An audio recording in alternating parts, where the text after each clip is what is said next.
So when I first bought the car, it was on the original struts, or it seemed like the original struts.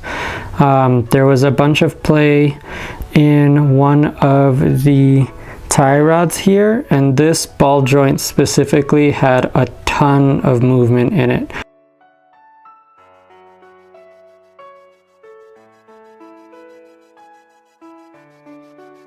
I am probably going to have to paint these now because they're starting to rust a little bit. These are remanufactured calipers from Rock Auto.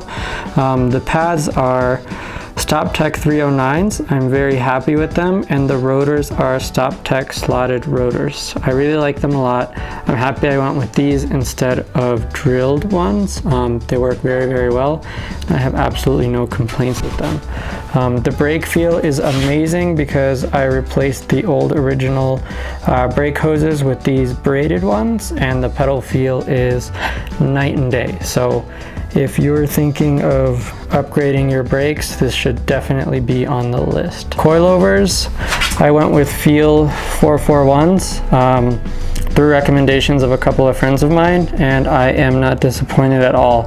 I've put maybe like 1,000 miles on this car, street use and one track day, and they're amazing. The car is super planted, it drives super well. It's on the original sway bars and these old end links. I don't know if it's worth to upgrade those, but for now I don't have any complaints, so I'm probably not gonna touch it.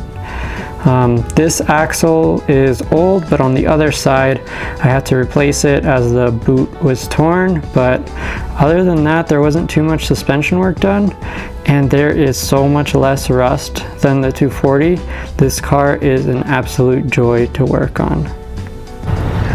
Over the past year, some of this has changed a little bit and some of it has stayed the same. I was lucky enough that when I bought the car, it's already been swapped with the JDM motor with pretty low miles.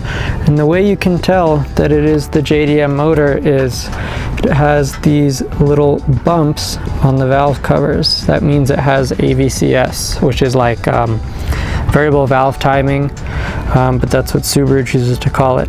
While it has that, it's not hooked up. All of this can still run with all the US market components. Everything runs okay, you just need to swap the intake manifold.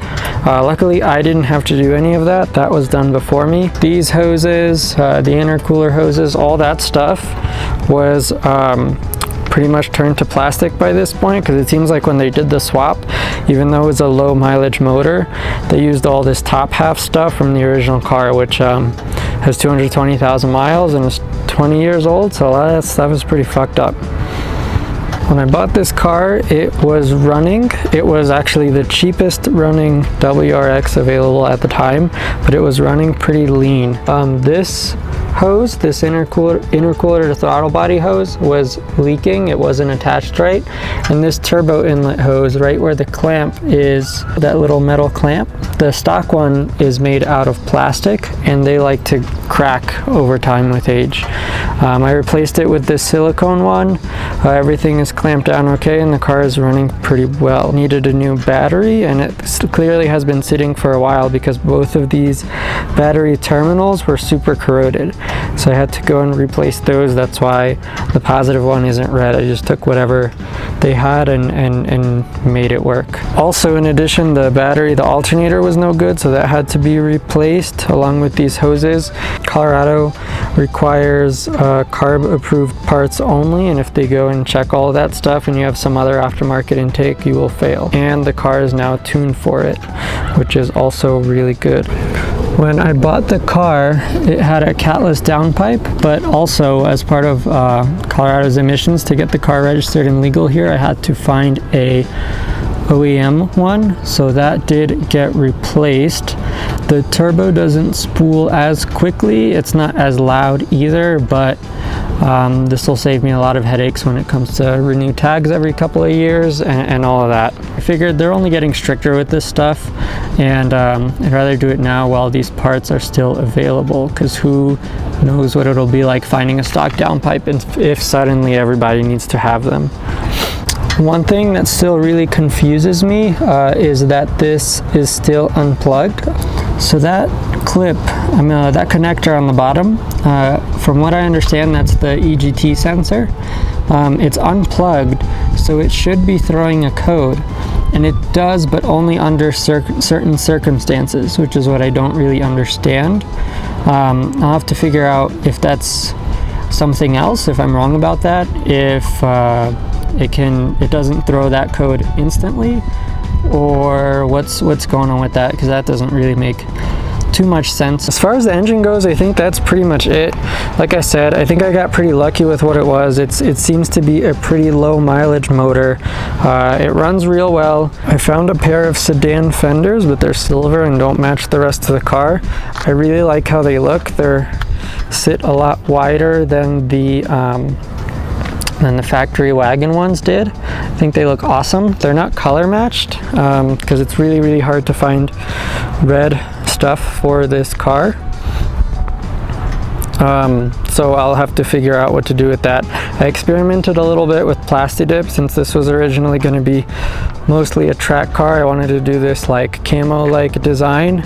I'm still undecided if I want to keep that and do it like that the rest of the car, or just have it all wrapped one color, and that would be something else that would be interesting to try to do.